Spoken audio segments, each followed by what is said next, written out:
د بلد مبارکه سوره چې د قرآن عظیم الشان 90مه سوره ده په مکې معظمې کې را نازله شوې ده. شل مبارک آیاتونه لري. تلاوت او پښتو ترجمه یې له لومړي آیت څخه اورئ. بسم الله الرحمن الرحیم. د الله په نوم چې ډیر زیات مهربان پورا رحم لرونکی دی.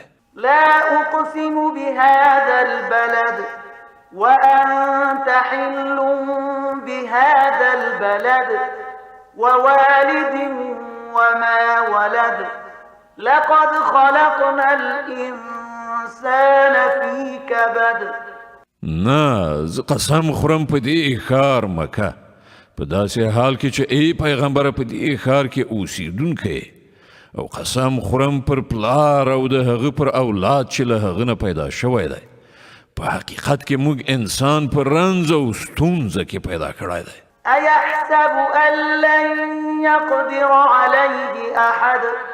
آیا هغه دا انګیري چې پر هغه باندې به هیڅوک برلاس کېدی نشي؟ يقول أهلكت مالا لبدا. او په ویاړ سره وایي چې ما په پنډونو مال برباد کړ. أيحسب أن لم يره أحد. آیا هغه انګیرلی ده چې چا هغه ونه لیده؟ ألم نجعل له عينين ولسانا وشفتين وهديناه النجدين. آیا موږ هغه ته دوه سترګې یوه ژبه او دوه شونډې نه دي ورکړي او دوه څرګندې لارې مو هغه ته ونه ښودلې؟ فلاقتحم العقبة. مګر هغه د رنځ او ستونزې په زغملو سره له سختې لارې څخه د تېرېدو همت ونه کړ. وما أدراك ما العقبة. او ته څه پوهېږې چې هغه سخته لاره څه ده؟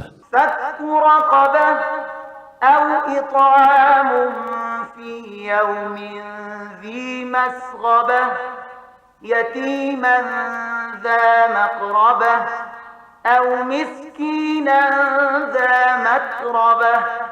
دغه لاره د چا غاړه له غلامۍ نه آزادول یا د لوږې په ورځ کوم خپلوان یتیم یا په خاورو ناست مسکین ته خواړه ورکول دي. ثم كان من الذين آمنوا وتواصوا بالصبر وتواصوا بالمرحمة أولئك أصحاب الميمنة.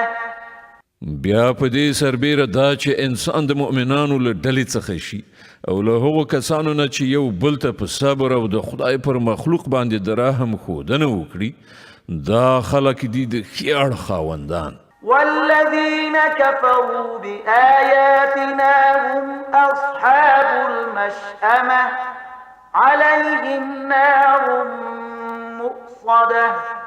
او هغوی چې زموږ د آیاتونو له منلو نه انکار کړی دی هغوی د کیڼ اړخ خاوندان دي. پر هغو به داسې اور خورېدونکی وي چې ټولې دروازې تړلې دي.